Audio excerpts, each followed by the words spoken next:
Alright, we're back with our segment. This is still your host, Edmond Santiago. This time, it's an honor for me to introduce the CEO of RTN BCF, si Reynaldo Nolasco. Sir, magandang umaga po sa inyo. Magandang umaga po, And Edmond.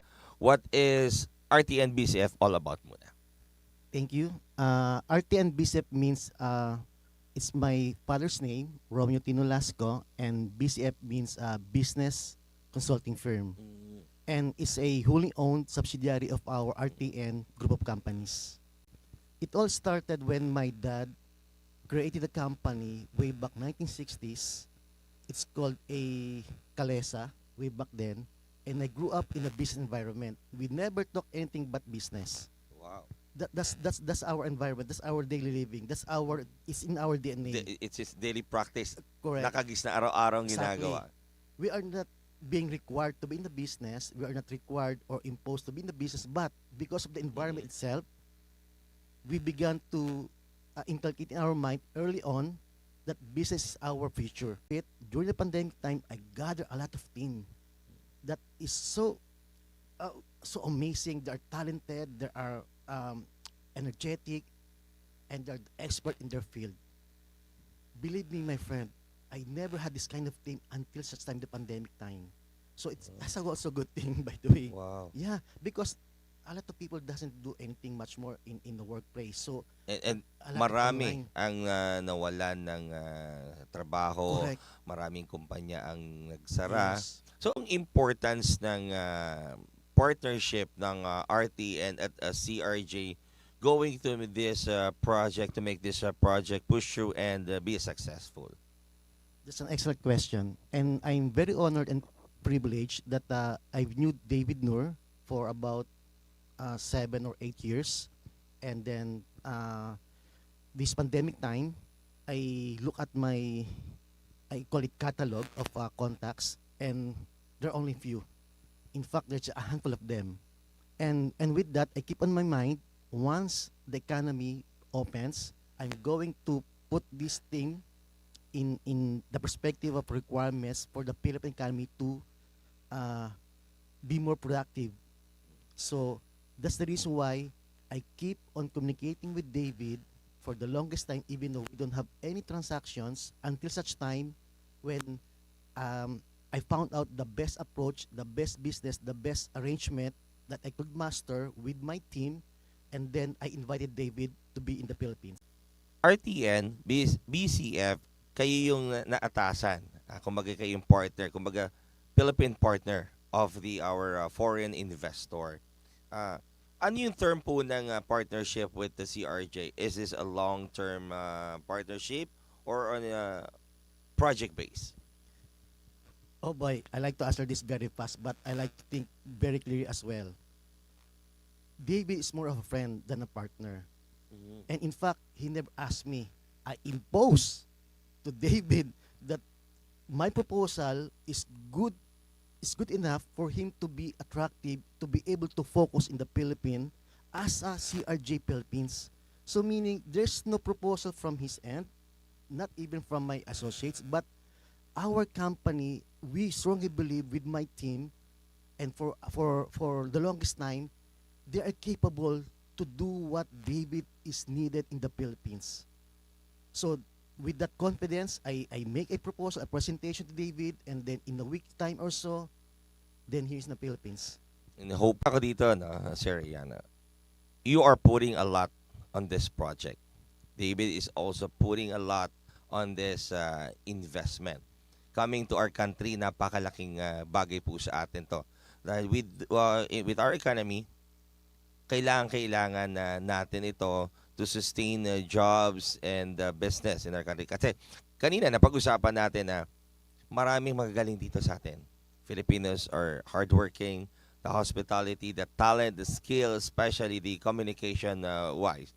But our good Filipino workers umaalis ng bansa dahil sa kakulangan ng trabaho, dahil yung kanilang talent ay hindi nabibigyan ng tamang compensation. Sa tingin niyo, sir, itong partnership na to, sabi nga, hindi lang pala siya basta partnership. It's a partnership, not only a business, but as a friend. So malaki yung foundation because sometimes our friend, we trust them not just a friend, just like a family, a brother to us. So we are putting a lot. We don't just invest money, we invest time, we invest our heart, and we invest our faith. So ano po yung na-feature nito, sir? Ano yung nakikita nito with the partnership of RTN, BCF, and CRJ Capital Partners that this project, if mag-push through, will be a very, very successful project in our countrymen and, of course, our economy magbe-benefit from this. It's definitely going to be a boom, a bonanza. Because one thing is very certain, David Noor is here for good. He's been here for almost 2 decades. He's keep on looking for the opportunity and the right partner, and we are being able to be privileged in that position. And then right now it's time to take that opportunity into action. That's why it just took us a week in terms of presentation and documentation and arrangement. It doesn't take us that long because it's already been there. But now it's time to do the action. In short, kumbaga sa battle, we are ready to go to the battlefield, just waiting for the right and perfect time. Excellent. Sir, eto, ano yung time frame na tinitingnan natin na magsimula ito if this will push through, everything approved, sabi niyo na. So basically, RTN BCF, kayo yung pinaka magiging focal office, focal point dito sa Pilipinas handling this project in behalf of our in behalf of CRJ. Tama po ba? Understood. Not only that, sir, RTN BCF already done his assignment, and now we're going to become a CRJ Capital Philippines. Oh. So it's like plug and play because we're already. Okay. Yep, So it's already there. correct, sir. In short, kumbaga sa well, anything na parang eto na, we're ready. We're just waiting for the go signal. Oh, We're just yes. waiting for the green light. Yeah. Would you mind be a bit of you mind to give an example? Kasi nabanggit nga ni Sir David na the CRJ putting project investment on the different kinds of project to help to boost the economy especially. Meron po bang parang kayo, personally, may specific gusto na matutukan natin or mai-address natin na for us to help our countrymen, mga kababayan natin, and maboost yung economy. Kasi alam naman natin, nabanggit ko kasi kanina na isa sa pinakamalaking problema, kung isu-survey natin, the top problem is the traffic. Kaya meron po ba kayo gusto or specific na project na tutukan para pag-alatan nitong project na to? Perfect question. We defined 5 items in our commitment, meaning all the RTN, BCF, and CRJ Capital Philippines have a commitment in 5 things. First, the project should be national in scope. Second, will benefit Filipino in the areas of these businesses that to be put up, especially for the small, medium enterprise. Definitely. Yeah, because they are the 97% composition of our businesses in the Philippines, and most of them doesn't even reach 5 years in existence. Because of the financial capability and the know-hows to make the project long. Correct. That's one part of. And then third, the benefit for the benefit of the community. So we need to also do the CSR. And at the same time, this is the most important thing for me. Our economy with our good president already showed that he goes up to the country, he reached other investors to bring those investments in the Philippines. Yes. He got one particular statement that I like most. It should be a immediate impact in the Philippines.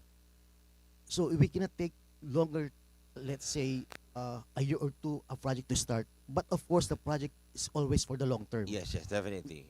Okay, hindi. Our objective is for the business before it start, we're already there. If already been a existing company, we can be a consultant so we could see through and through what their company is all about, what there are needs, so we can address specifically.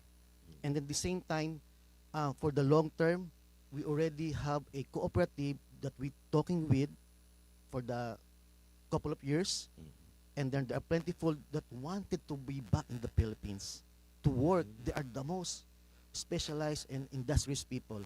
Yes.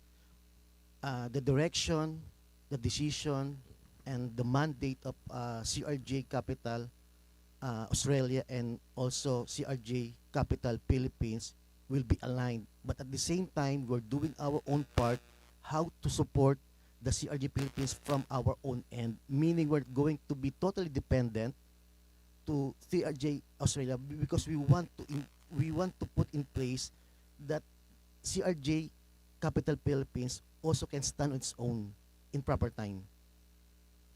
Sir, before we go to our segment break, okay, I have a question on you, another question.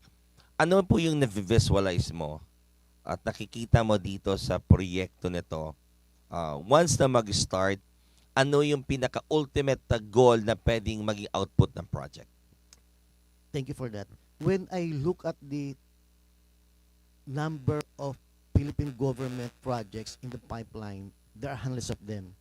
So we're going to check each one of them, which going to be much of the direction and approval of CRJ Capital Australia, headed by Mr. David Nour. So with that, we're going to tackle what is needed, and we're going to put things all together to be able to reach a recommendation and for the approval of the Mr. David Nour. Only by then we're going to take into action, but we're going to prepare a lot. So meaning we're going to look for the economy of the Philippines in general, what will be the best to be able to be in place to address and tackle immediately and to have a immediate impact for that projects. It might be from, I totally agree with David, infrastructure, Definitely. power, those initial big projects already available and keep on growing the Philippines. So we're also looking for other support projects and services. All right, sir. Interesting ang ating mga pinag-usapan, especially the partnership of CRJ and the RTN BSF. But before that, we're going to a short break. Babalik po tayo.